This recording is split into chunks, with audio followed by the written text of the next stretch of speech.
ကျွန်တော်တို့ညီကိုတော်တော်များများမှားနေတဲ့ချက်တစ်ချက်ရှိတယ်။အဲ့ဒါကမိန်းကလေးတွေကအပေါ်ရန်စကားလုံးတွေလက်ဆောင်ပစ္စည်းပေးတာတွေမြောက်ပင်စကားတွေဒါမှမဟုတ်ရင်ကောင်လေးတွေရဲ့ချုပ်ကွက်တွေကြောင့်ချစ်လာကြတာလို့ထင်နေကြတာပဲ။ဒါပေမဲ့တကယ်အမှန်တရားကဒီလိုဗျ။မိန်းကလေးတွေက brother ပြောတဲ့စကားတွေကြောင့်ချစ်မိသွားတာမဟုတ်ဘဲနဲ့ brother နားမှာရှိတဲ့အခါခံစားရတဲ့ခံစားချက်ကြောင့်ချစ်မိသွားတာ။ဒါကကိုပေးလိုက်တဲ့လက်ဆောင်ပစ္စည်းတွေချင်းတွေ့ပြီးမှချစ်လာတာနဲ့မဆိုင်ဘူး brother အပေါ်မှာသူ့ရဲ့မတိစိတ်ကနေပြီးတော့တဖြည်းဖြည်းချင်းပုံဖော်လိုက်တဲ့စိတ်လှုပ်ရှားသွားတဲ့ရေကုန်တဲ့နဲ့ပဲဆိုင်တယ် brother ဒီနေ့ကျွန်တော်ရိုးအိနေတဲ့နီးလဲဟောင်းတွေကိုပြောတော့ပဲနဲ့သူ့ကို brother အပေါ်ဆွေးလန်းသွားစေမယ်စိတ်ပညာဆိုင်ရာလှုပ်ဆော်မှုတွေကိုပြောပြပြီးတော့မယ် brother နံပါတ်1သူ့ရဲ့တိတ်ဆိတ်မှုကို brother ဘယ်လိုကင်တွင်လဲမိန်းကလေးတစ်ယောက်ကတခါလေတိတ်ဆိတ်သွားတာအေးဆက်ဆက်ဖြစ်နေတာမျိုးတွေရှိနေတတ်တယ် brother အဲ့ဒီအခါမှာ brother ဘယ်လိုတုံ့ပြန်လဲဆိုတာကိုသူကစောင့်ကြည့်နေတယ် brother ကစိုးရင်ပြီးတော့စကားတွေအများကြီးရှောက်ပြောမလားဒါမှမဟုတ်ရင်ဘာဖြစ်လို့လဲဆိုပြီးတော့အတင်းမေးနေမလားအရန်လိုက်တဲ့သဘောပေါ့ဗျာဒီမှာပြောချင်တာကသူများစီကိုပါသွားမှစိုးရင်နေတဲ့ပုံစံမျိုးကိုကျွန်တော်ကပြောချင်တာတကယ်တော့သူ့ဘက်ကနေပြီးတော့ဘာမှမသိတဲ့ signal တွေပြနေတဲ့အချိန်မှာတည်တည်ငြိမ်ငြိမ်ရှိနေတဲ့ယောက်ျားမျိုးကိုသူကပို့ပြီးတော့ဆွဲလန်းတတ်တယ် brother အဲဒီတည်ငြိမ်မှုကဘယ်လိုမျိုးလဲဆိုတော့ကိုမင်းကိုချုပ်ကန်မှုစူးစမ်းနေတာမဟုတ်ဘူးမင်းအဆင်ပြေတဲ့ဒီကိုစောင့်နေမယ်အဲ့လိုဆိုတဲ့အထိပ္ပယ်မျိုးကိုတက်ရောက်စေလို့ပဲအရန်လိုက်စရာမလိုဘူးဆိုတာကိုပြောချင်တာပါနံပါတ်1ဖိရားတွေကြားမှာမတုံ့လှုပ်ပါနဲ့မိန်းကလေးတွေက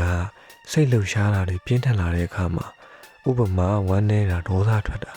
အဲ့လိုအချိန်တွေမှာယောက်ျားလေးအများစုကပြန်ရခတ်သွားတတ်ကြတယ်ငါဆိုကအရန်ဖူတာပဲလို့ခံစားရတဲ့အချိန်ပေါ့ဗျာဒါပေမဲ့မိန်းကလေးတွေကသူတို့စိတ်လှုပ်ရှားနေတဲ့အချိန်မှာတည်တည်ငြိမ်ငြိမ်နဲ့နားထောင်ပြီးတဲ့ယောက်ျားမျိုးသူတို့ကပို့ပြီးတော့တွေ့တာတက်ကြတယ်ဗျာသူကပြဿနာကိုဖြေရှင်းပေးမဲ့သူထက်သူ့ရဲ့ခံစားချက်ကိုလုံခြုံမှုပေးနိုင်မဲ့သူကိုပဲသူကလိုချင်တယ်ဗျပြောချင်တာကပြဿနာကသူ့အတွက်အဓိကမကြောက်brotherကသူ့စိတ်အေးချမ်းလာအောင်ဘလို့လုပ်ပြီးလဲဆိုတဲ့အရာကအဓိကကြတယ်ကျွန်တော်ကအဲ့ဒါကိုပြောချင်တာဥပမာသူစိတ်ညစ်နေတဲ့အချိန်မှာသူစားချင်တာတစ်ခုခုပဲကြွေးတာမျိုးbrotherကသူကြိုက်တဲ့အရာတစ်ခုခုလုပ်ပြီးတာမျိုးအဲ့လိုလုပ်ပြီးလို့ဆိုလို့ရှိရင် okay သွားလိမ့်မယ် brother နံပါတ်3 brother ရဲ့ energy ကိုထိန်းသိမ်းထားပါကိုယ့်ရဲ့စိတ်အေးချမ်းမှုကိုတန်ဖိုးထားတဲ့ယောက်ျားကဆွဲဆောင်မှုအရှိဆုံးပဲ brother ဘာလို့လဲဆိုတော့အဲ့ဒါကအရေးကြီးလို့ပဲ brother ကအဲ့ဒီ main ကလေးထက်စိတ်ပို့ပြီးတော့ငြိမ်တဲ့သူဖြစ်ဖို့လိုတယ်ဆိုတော့မမေ့စေနဲ့ brother သူ့ဘက်ကစာလေးနဲ့ brother ကိုပို့လိုက်တာနဲ့ brother ဘက်ကနေပြီးတော့စာလေးချက်ချင်းပြန်တာမျိုးသူ့ရဲ့အချိန်ကို brother ဘက်ကနေပြီးအတင်းတောင်းဆိုတာမျိုးအဲ့လိုမျိုးတွေမလုပ်နဲ့ brother ဥပမာ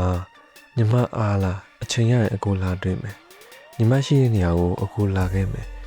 အဲ့လိုမျိုးတွေကိုကျွန်တော်ကပြောတာအဲ့တော့အဲ့ဒါတွေလုံးမယ်စား brother ကစီကန်းရှိတဲ့လူဆိုတာကိုပြပါအဲ့လိုပြနိုင်ရင်သူက brother ကိုလေးစားရရောက်တယ်အဲ့ဒါကမာနကြီးတာမဟုတ်ဘူး brother ဒါကိုခေါင်းဆောင်မှုအရေးချင်းရှိတာလို့ခေါ်တယ် brother ကကိုယ်တံမှုကိုသိတယ်ငါနာမှာဘယ်သူရှိတင်လဲဆိုတာကို brother ကတိကျရွေးချယ်တယ်ဆိုတဲ့သဘောမျိုးကိုဖြစ်စေနံပါတ်4 brother ကသူ့ရဲ့အားနည်းချက်တွေအပေါ်ထားတဲ့သဘောထားကဘယ်လိုမျိုးရှိလဲမိန်းကလေးတစ်ယောက်ကသူအစဉ်ပြေနေတဲ့ရက်တွေမှာလည်းမကဘဲနဲ့သူစိတ်ညစ်နေတဲ့အချိန်တွေရုပ်ဆိုးနေတဲ့အချိန်တွေအမားယွန်းနေဖြစ်နေတဲ့အချိန်တွေမှာဘာသာဘက်ကနေပြီးတော့ဘယ်လိုမျိုးတုံ့ပြန်လဲဆိုတော့သူတို့ကစမ်းသပ်တယ် brother ဥပမာသူအစဉ်မပြေနေတဲ့စိတ်ညစ်နေတဲ့အရာတွေကိုဘာသာမြင်အောင်သိအောင်ပြတာမျိုးသူ့ရဲ့အပြစ်အနာစာတွေအပေါ်မှာဘာသာကအပြစ်မတင်ဘဲနဲ့တယ်လီဒီတိုင်းကောင်းကောင်းရှင်တန်ရက်တည်နေတာကိုပဲကိုမြင်နေရတာနဲ့ကျဉ်တတ်တယ်အဲ့လိုလုံခြုံမှုမျိုးပြီးနိုင်ရင်သူက brother အပေါ်ကိုနက်ရှိုင်ရှိုင်နဲ့တန်ရုံးစင်တွေ့သွားလိမ့်မယ် brother နံပါတ်5သူ့ကိုမချုပ်ကင်မဲနဲ့လမ်းပြပါကောင်းဆောင်မှုဆိုတာကအမိန်ပေးတာမျိုးမဟုတ်ဘူးဒီလိုနေတာမှားတယ်ဟိုလိုနေပါလားဒီလိုနေတာမျိုးဝေဖန်သင့်ဘူးတကယ်ကောင်းဆောင်လေဆိုတာကတည်ငြိမ်တဲ့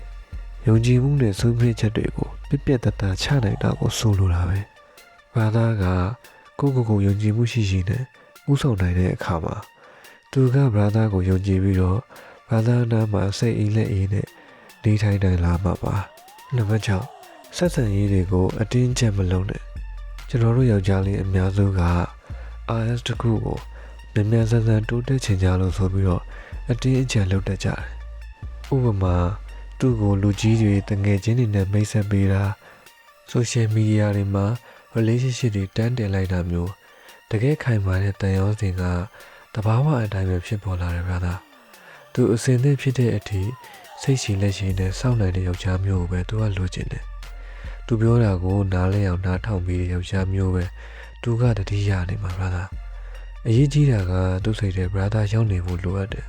နံပါတ်9 brother ရဲ့ဘဝကို brother တိဆောက်နေပါဒါကထူးဆန်းတဲ့အမှန်တရားတစ်ခုပဲဗျာသားသူ့ကိုဘာသာလိုအပ်နေတာနဲလေသူကဘာသာဘဝကိုဝင်ကျင်စိတ်ပူပြီးတော့များလေပဲဘာသာမှာကိုပိုင်ရှိမှန်းချက်ကိုပိုင်လုပ်ငန်းဆောင်တာတွေနဲ့အလုံးရှုံနေတာကိုသူမြင်တဲ့အခါမှာသူကဘာသာရဲ့ကဘာထဲမှာနေကျင်လာလိမ့်မယ်သူ့ကိုဘာသာဘဝရဲ့ဘိုးချက်နေရာမှာမထားပါနဲ့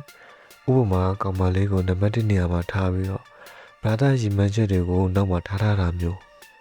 ဘာသာဘဝကိုဘာသာတီဆောက်နေတာကိုပဲသူ့ကိုမြင်အောင်ပြပါဘာသာကြိုးစားနေတာကိုသူသိဖို့လိုအပ်တယ်နံပါတ်8စိတ်ခံစားမှုကိုထိန်းချုပ်နိုင်စွမ်းဒီမှာရည်ကြီးတာကဘာသာကသူ့ရဲ့စိတ်အပြောင်းလဲတိုင်းမှာလိုက်ပြီးတော့မခံစားပါနဲ့ဥပမာသူ့ဘက်ကနေပြီးတော့ပြတ်မယ်ပြောတိုင်းအဲ့လိုမျိုးပြောတိုင်းလိုက်ပြီးတော့အတီးမြူမှုကိုလိုအပ်တယ်ဘာသာကအဲ့ဒီနေရာမှာတည်တည်ငြိမ်ငြိမ်ရှိနေတဲ့စိတ်ပိုင်းဆိုင်ရာစွမ်းငင်အောင်တိစောက်ဖို့လိုအပ်တယ်။ဘာသာကတည်ငြိမ်နေဖို့လိုအပ်တယ်။ဘာသာကအတင်းလိုက်မကပ်ဘဲနဲ့တည်ငြိမ်နေတဲ့အခါမှာသူ့ရဲ့စူးစမ်းလူစိတ်ကနေပြီးတော့တောင်းတမှုတွေဖြစ်လာလိမ့်မယ်။အဲဒီအခါမှာတောင်းတမှုတွေကနေပြီးတော့တွေ့တာမှုအဖြစ်ကိုပြောင်းလဲသွားလိမ့်မယ်။သူစိတ်ကောင်းနေရင်မှုတ်ကြွေးတာသူကြိုက်တာတွေလုပ်ပေးတာကိုပြောချင်တာ။အဲဒါကြောင့်မိန်းကလေးတွေကနေပြီးတော့သူတို့ဘလို့ချစ်တယ်လဲဆိုတာကိုနားလည်ခြင်းနဲ့ဆိုလို့ရှိရင်သူ့ကိုချစ်လာအောင်ဗာပြောရမလဲဘာတွေလုပ်ရမလဲဆိုတာကိုပဲဘာသာကမစင်းစားနဲ့ဘာသာသူတို့ကိုနားလည်ဖို့မကြိုးစားနဲ့သူနဲ့ရှိနေတဲ့အချိန်မှာဘာသာကဘလို့လူစားမျိုးလဲဆိုတာကိုပဲအာရုံစိုက်ပါဒီမှာဘာသာတိဆောက်ထားတဲ့အင်မီကအရေးကြီးတယ်စကားလုံးတွေထက်ဘာသာရဲ့ဖြစ်တည်မှုဘာသာရဲ့ energy ကပိုပြီးတော့စကားပြောတယ်သူ့ကိုလောကကြီးထဲမှာအတိမတ်ပြုခံရတယ်ဗီယူဆိုင်ခံရတယ်လို့ခံစားရအောင်လောကကြီးကရှုပ်ထွေးနေရင်တော့ဘာသာအနာမှာလုံခြုံတယ်လို့ခံစားရအောင်လုပ်ပြီးနိုင်တဲ့ယောက်ျားမျိုးဖြစ်နေဖို့လိုအပ်တယ်ဒီနေ့ဗီဒီယိုလေးကတော့ဒီလောက်ပါပဲကျွန်တော်ပြောတဲ့အချက်တွေကနေပြီးတော့ဘာသာတစ်ခုခုကိုနားလည်သဘောပေါက်သွားလိမ့်မယ်လို့ကျွန်တော်မျှော်လင့်ပါတယ်ကျွန်တော် channel ကို subscribe လုပ်ဖို့လည်းမမေ့ပါနဲ့နောက်ဗီဒီယိုမှာကျွန်တော်တို့ပြန်ပြီးတော့တွေ့ကြမယ်အားလုံးပဲနှုတ်ဆက်ပါတယ်